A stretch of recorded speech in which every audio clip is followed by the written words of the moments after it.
बिस्मिल्लाहिर्रहमानिर्रहीम। अस्सलामुअलैकुम मोअस्सस नाज़रीन। नाज़रीन कराम, 1857 ईस्वी के मुतालिक जिस कदर भी लिटरेचर नज़र से गुजरा या बसिलसिला रवायत बुज़ुर्गों से सुनने में आया है, इससे जनरल बख्त खान के हस्ब नस्ब के मुतालिक हमारी मालूमात में कोई इजाफा नहीं हुआ। बहुत से लोगों मसलन मौलवी ज़काउल्लाह ने, जिनका कलम जनरल साहब की तहकीर व तहसीब के लिए तैयार रहता है, ये साबित करने की नाकाम कोशिश की है कि इनका ताल्लुक किसी गुमनाम और पस्त ख़ानदान से था। लेकिन जनरल बख्त खान ने 1857 में जो कारहाय नुमाया किए और तहरीक को जिस काबिलियत के साथ तमाम हिंदुस्तान में फैलाया, वो इस बात का सबूत है कि इनका ताल्लुक किसी ज़रूर आला ख़ानदान से होगा। नाज़रीन कराम, इस सिलसिले में सबसे बड़ी अहम शहादत नवाब दौंदे खान की पड़पोती चंदा बेगम की है, जो खुदा के फजल से अभी बाकायदे हयात हैं। इनसे मालूम हुआ कि गुलाम कादर रोहेला शहीद से इनकी कराबत करीबा थी और ख़ानदान रोहेला से थे। नाज़रीन कराम, इनके वालिद का नाम अब्दुल्ला खान था। वालाए रोहेल कंड हाफिजुल मुल्क हाफिज रहमत खान का ख़ानदान जब अंग्रेज़ों और शुजा अल-दौला के मुजालिम का शिकार होकर बर्बाद हुआ, तो गुलाम कादर खान का ख़ानदान भी इससे महफूज नहीं रहा।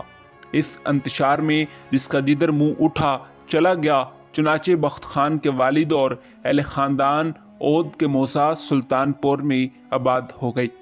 नाज़रीन कराम, नवाब अब्दुल्ला खान रोहेला जो खूबसूरती और बहादुरी में मुनफरिद ज़माना थे, शुजा अल-दौला के ख़ानदान के एक शहज़ादी की तवज्जो के मरकज़ बन गए और इस मातूब रोहेला सरदार के नवाबान ओद से कराबतदारी हो गई। नाज़रीन कराम, ख़ुद बख्त खान ने भी एक मरतबा शहनशाह बहादुर शाह ज़फ़र से कहा था कि मैं मौज़ापुर सुल्तानपुर का रहने वाला हूँ और ख़ानदान ओद से ताल्लुक़ रखता हूँ। अगर आपको मेरे बयान पर शक हो तो आप तस्दीक फरमा सकते हैं।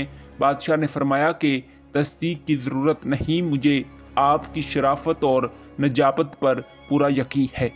यह अमर कुछ बाइद अज़ क़यास नहीं कि जो कौम हाफिजुल मुल्क नवाब नजीब उल दौला और ग़ुलाम कादर जैसे सरफरोश और आलावर्दी खान जैसे मुदब्बर पैदा कर सकती है, क्या वो हिंदुस्तान को आखिरी जंग आज़ादी में बख्त खान जैसे जांबाज़ों को जन्म नहीं दे सकती?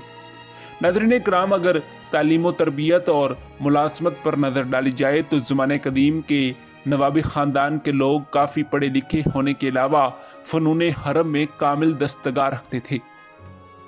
जनरल बख्त खान भी इससे मुस्तस्ना ना थे। सुल्तानपुर की जागीर नवाब ओद की जानब से दी गई थी, जो अव्वल तो ख़ानदान की ज़रूरियात के लिए नाकाफ़ी थी, दूसरा इनकी अव्वलुल असम और बेचैन तबीयत इस पर सुकून ज़िंदगी की मुतहम्मल ना हुई। बनाबरा अंग्रेज़ी फ़ौज में मुलाज़मत अख्तियार की और बहुत जल्द तरक्की करके मुमताज़ ओहदे पर फाइज हुए। नाज़रीन कराम, मिस्टर सेल के तहत जंग अफ़गानिस्तान में ऐसे ऐसे बहादुराना कारनामे दिखाए कि तोपखाना बातरी के सबसे बड़े अफसर हो गए। इनके मातहत तमाम हिंदुस्तानी तोपची रहते थे। ये बातरी अपनी कारगुजारियों के लिए बहुत मशहूर थी। एजाज़ के तौर पर इनकी तोपों पर फूलों का मेहराब नुमा ताज भी रखा गया था। जनरल बख्त खान जलालाबाद में भी इस बातरी के साथ काम कर चुके थे। अफ़गानिस्तान से वापस आने के बाद टैमच की छावनी पर भेज दिए गए और सूबेदारी का ओहदा अता किया गया। नाज़रीन कराम, इस तरह बख्त खान तोप खाने के बड़े अफसर थे और अंग्रेज़ी लश्करगाह में बहुत से लोग इनको जानते थे। नाज़रीन कराम, वो एक फरबा अंदाम शख्स थे और अंग्रेज़ इनको बहुत होशियार और बड़ा दानिशमंद समझते थे। जी हाँ नाज़रीन कराम, यही हमारी आज की वीडियो का मौजू था। मिलते हैं इसी ही वीडियो के दूसरे पार्ट के साथ। तब तक दीजिए इजाज़त। खुदा हाफिज़।